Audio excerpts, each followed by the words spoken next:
একজন মানুষ থাকত, নাম তার আব্দুল্লাহ। তিনি খুবই পরিশ্রমী ছিলেন। ছোট একটি ব্যবসা ছিল তার। সকাল থেকে রাত পর্যন্ত পরিশ্রম করতেন। তার লক্ষ্য ছিল বাড়ি বানাবেন, জমি কিনবেন, সন্তানদের বড় করবেন।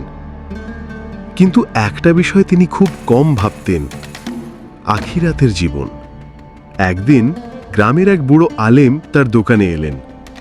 তিনি বললেন, আব্দুল্লাহ ভাই, আপনি সারাদিন দুনিয়ার চিন্তায় ব্যস্ত থাকেন, কিন্তু ভেবেছেন কি যেদিন আপনি পৃথিবী ছেড়ে চলে যাবেন সেদিন আপনার সাথে কিছুই যাবে না, শুধু নেক আমলগুলোই যাবে।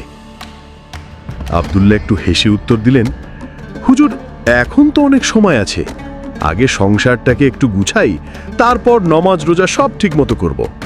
আলেম চুপ করে চলে গেলেন। কয়েক মাস পরেই আব্দুল্লাহ হঠাৎ অসুস্থ হয়ে পড়লেন। হাসপাতালে নিয়ে গেলে ডাক্তার বললেন, সময় খুব কম আছে, প্রস্তুত থাকুন। এই কথা শুনে আব্দুল্লাহর মাথায় যেন বাজ পড়ে গেল। তিনি কাঁদতে কাঁদতে বললেন, হায় আফসোস, আমি তো ভেবেছিলাম অনেক সময় আছে, কিন্তু দুনিয়ার বাড়ি ঘর টাকা পয়সা কিছুই এখন আমার সাথে যাচ্ছে না।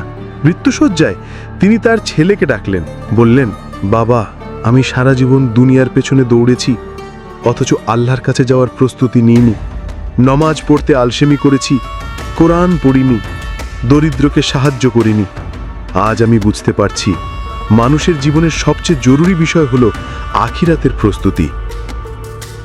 তার চোখ ভিজে গেল আর মুখে আসলো কালেমা, লা ইলাহা ইল্লাল্লাহু মুহাম্মাদুর রাসূলুল্লাহ। এরপর তিনি শেষ নিঃশ্বাস ত্যাগ করলেন। ভিডিওটি ভালো লাগলে শেয়ার করুন।